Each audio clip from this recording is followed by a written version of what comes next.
தமிழ்நாட்டின் சட்டம் ஒழுங்கு குறித்து உயர் அதிகாரிகளுடன் முதலமைச்சர் மு.க.ஸ்டாலின் ஆலோசனை. தலைமைச் செயலகத்தில் நடைபெறும் கூட்டத்தில் தலைமைச் செயலாளர், உள்துறை செயலாளர், டிஜிபி உள்ளிட்ட உயர் அதிகாரிகள் பங்கேற்பு.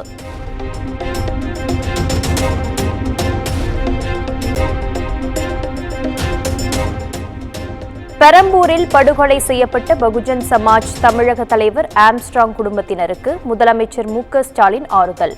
ஆம்ஸ்ட்ராங் படத்திற்கு மலர் தூவி மரியாதை செலுத்தினார்.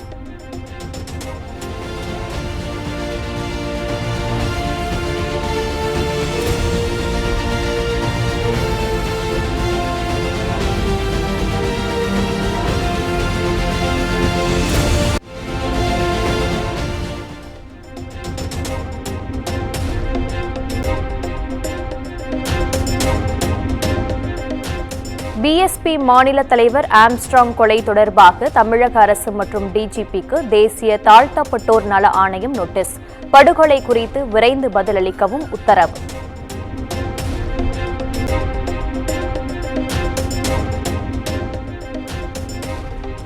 தமிழ்நாட்டில் திமுக ஆட்சியில் யாருக்கும் பாதுகாப்பு இல்லை என்பது உறுதியாகிவிட்டது. கடந்த 24 மணி நேரத்தில் வெளிவந்த குற்றச்சம்பவங்களை பட்டியலிட்டு எடப்பாடி பழனிசாமி கண்டனம்.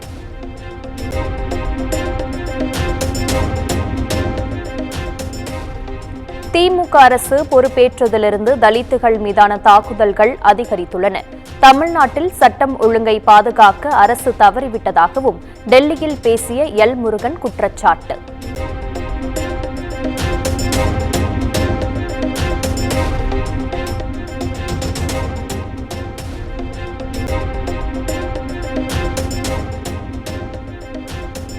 சொந்த கட்சியினரையே வேவு பார்ப்பவர் ஹனி டிராப் அண்ணாமலை. தேர்தல் தோல்வி பதில் கூற முடியாமல் துக்கம் விசாரிக்க சென்ற இடத்தில் அரசியல் பேசுவதாகவும் செல்வ பெருந்தகை குற்றச்சாட்டு.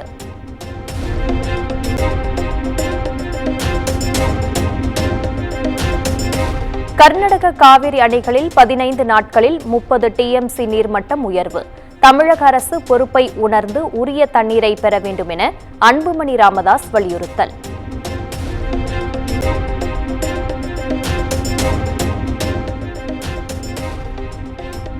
நீதிபதி சந்துரு மற்றும் ஓய்வு பெற்ற நீதி அரசர் முருகேசன் பரிந்துரைகளை ஆராய துணைக்குழுக்கள் 2 வார காலத்தில் அமைக்க தமிழக அரசு முடிவு.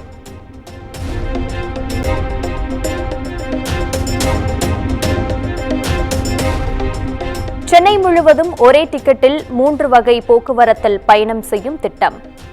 செயலியை உருவாக்க மூவி டெக் நிறுவனத்திற்கு பணி ஆணை வழங்கியது சென்னை ஒருங்கிணைந்த போக்குவரத்து குழுமம்.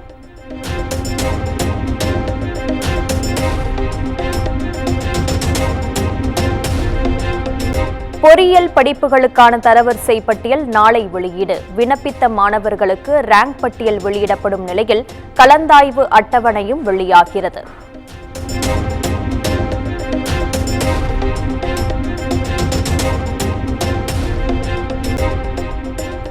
தொழிற்திட்டங்கள் கட்டுமானங்களுக்கு அனுமதி வழங்கும் முன் காலநிலை மாற்றத்தால் நிகழும் தாக்கம் குறித்த ஆய்வை கட்டுப்படுத்த கோரிய வழக்கு.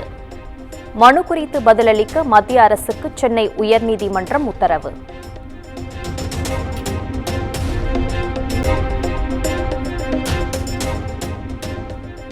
சென்னையில் உள்ள மின் வாரிய தலைமை அலுவலகம் முன்பு தமிழ்நாடு மின் ஊழியர்கள் சங்க கூட்டமைப்பு சார்பில் போராட்டம்.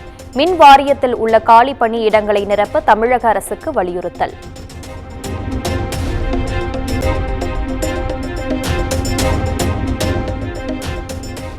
நாட்டு வெடிகுண்டு வெடித்தும் பேருந்து மீது ஏறியும் அட்டூழியம் செய்த சென்னை பச்சையப்பன் கல்லூரி மாணவர்கள். ரூட்டு தள விவகாரத்திற்கு காவல்துறை எப்போது முற்றுப்புள்ளி வைக்கும் என சமூக ஆர்வலர்கள் கேள்வி.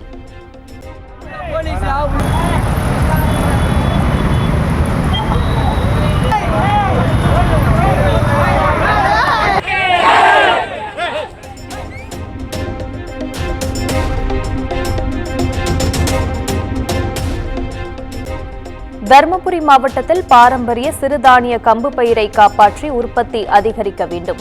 மத்திய மாநில அரசுகளுக்கு கம்பு விவசாயிகள் கோரிக்கை.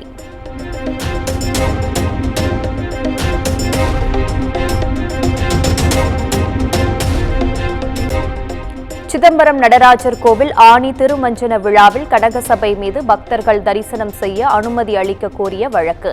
கனகசபை தரிசன அரசாணைக்கு தடை இல்லாததால் விதிமீறல் இருந்தால் நடவடிக்கை எடுக்கலாம் என அறநிலையத்துறைக்கு சென்னை உயர்நீதிமன்றம் உத்தரவு.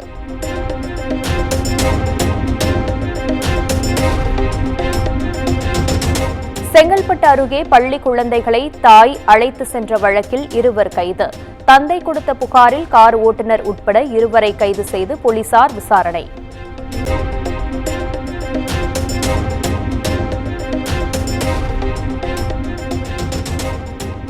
திருப்பத்தூர் மாவட்டம் ஆம்பூரில் லாரி சர்வீஸ் சென்டரில் ஷட்டர் உடைந்து விழுந்து விபத்து. லாரி ஓட்டுநர் உயிரிழந்த நிலையில் பதைக்க வைக்கும் சிசிடிவி காட்சிகள் வெளியானது.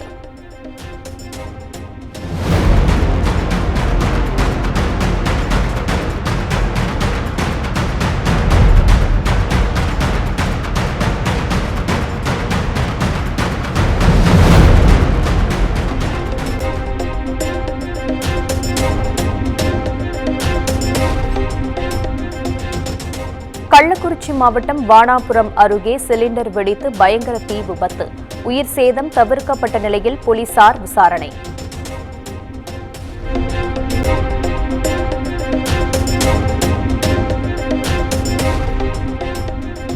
கோவையில் மது அருந்த பணம் தராததால் மகள்களை தண்ணீர் தொட்டிக்குள் தள்ளிவிட்டு கொலை செய்த தந்தை. தாய் மற்றும் 2 பெண் குழந்தைகள் சடலமாக மீட்கப்பட்ட சம்பவத்தில் அதிர்ச்சி தகவல்.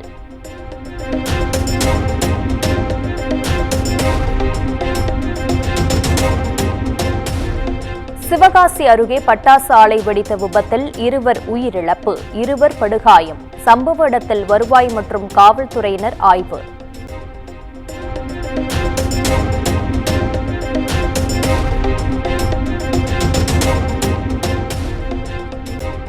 சங்கரன்கோவில் அருகே சட்டவிரோதமாக நடத்தி வந்த பட்டாசு ஆலை. உரிமையாளர் தலைமறைவான நிலையில் 20 லட்சம் ரூபாய் மதிப்பிலான பட்டாசுகளை பறிமுதல் செய்து போலீசார் விசாரணை.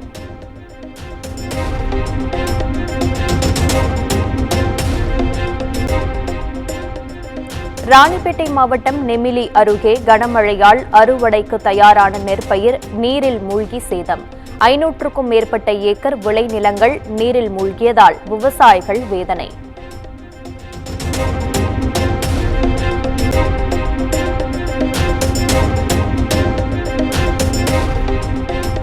இரண்டாவது நாளாக தொடரும் ராமேஸ்வரம் மீனவர்களின் வேலை நிறுத்த போராட்டம். 700க்கும் மேற்பட்ட விசைப்படகுகள் நிறுத்தப்பட்ட நிலையில் நாள் ஒன்றுக்கு 10 கோடி ரூபாய்க்கு மேல் வருவாய் இழப்பு என தகவல்.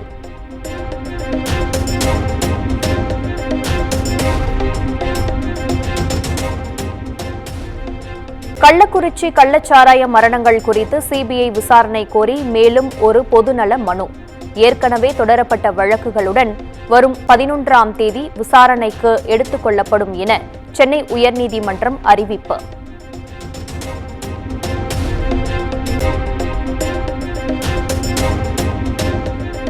கள்ளக்குறிச்சி மாவட்டம் திருக்கோவிலூர் அருகே போதை மறுவாழ்வு சிகிச்சை மையத்தில் அனுமதிக்கப்பட்ட நபர் உயிரிழப்பு. முன்னாள் பாஜக மாவட்ட துணைத் தலைவரை கைது செய்து காவல்துறையினர் விசாரணை.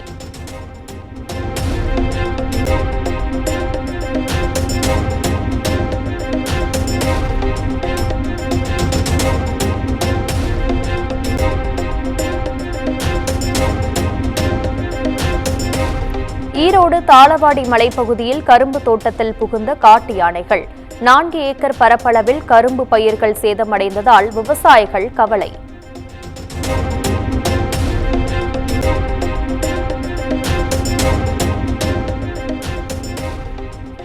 இலங்கை கப்பற்படையால் சிறைப்பிடிக்கப்பட்ட நாகை மீனவர்களின் நீதிமன்ற காவல் மேலும் நீட்டிப்பு. 10 மீனவர்களையும் வரும் 22ஆம் தேதி வரை சிறையில் அடைக்க மல்லாகம் நீதிமன்றம் உத்தரவு.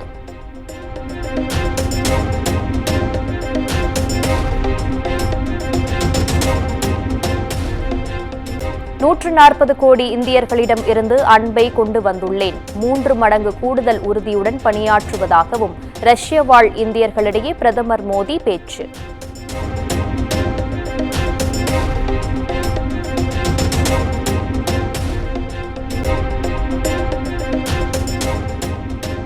போர்க்களத்தில் எந்த தீர்வையும் காண முடியாது. யுக்ரைன் போர் பரபரப்புகளுக்கு மத்தியில் ரஷ்ய அதிபர் புட்டினிடம் வலியுறுத்தினார் இந்திய பிரதமர் மோடி.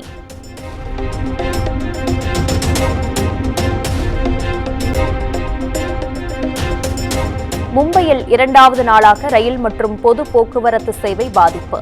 தண்டவாளத்தில் வெள்ளநீர் சூழ்ந்துள்ளதால் மின்சார ரயில்கள் தாமதமாக இயக்கம்.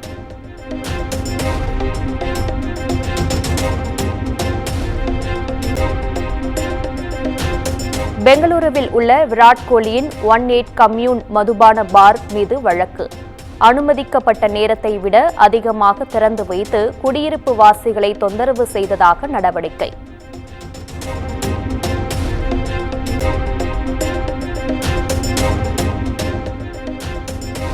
உத்தரப்பிரதேசம் ஹத்ரஸில் போலே பாபா நடத்திய கூட்டத்தில் நெரிசலில் சிக்கி 123 பேர் பலியான சம்பவம்.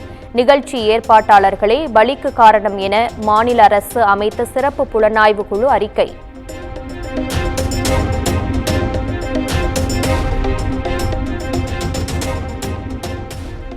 மத்திய அரசுக்கு ஆதரவாக போலிச் செய்திகளை நாடு முழுவதும் செய்தி நிறுவனங்களுக்கு வழங்குவதாக விக்கிபீடியாவில் குறிப்பிட்டதற்கு எதிர்ப்பு.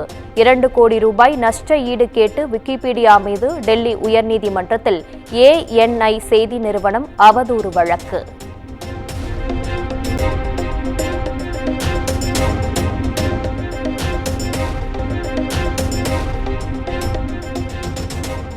யுக்ரைன் ரஷ்யா உச்சகட்ட மோதலுக்கு மத்தியில் வாஷிங்டனில் இன்று துவங்குகிறது நாட்டோ உச்சி மாநாடு. யுக்ரைன் பாதுகாப்பை வலுப்படுத்தும் வகையில் ராணுவ பொருளாதார உதவிகளை வழங்குவது குறித்து முக்கிய முடிவு எடுக்கப்பட வாய்ப்பு.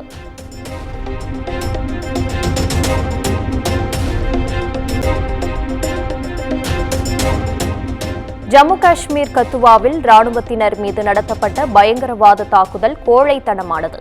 குடியரசுத் தலைவர் திரௌபதி முர்மு கண்டனம்.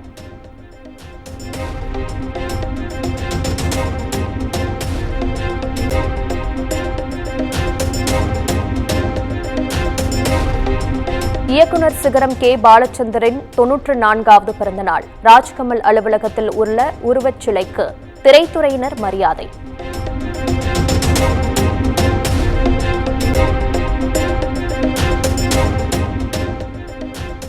தன்னலம் இல்லாமல் பல நட்சத்திரங்களை திரைக்கு அறிமுகப்படுத்தியவர் கே பாலச்சந்தர். அவரது 94வது பிறந்தநாளையொட்டி வீடியோ வெளியிட்டு நடிகர் கமல்ஹாசன் புகழாரம். போல பல நடிகர்களை, பல நட்சத்திரங்களை தனக்கேதும் பயனில்லாத பொழுதும் தாம் செய்யும் தொழிலுக்கு பயனுள்ளதாக இருக்கும் என்பதனால் அறிமுகப்படுத்தியவர். அந்த அளவுக்கு விடாமுயற்சியாக புதுமைகளையும் புதுமுகங்களையும் அறிமுகப்படுத்திய வேறு எந்த இயக்குனரும் எனக்கு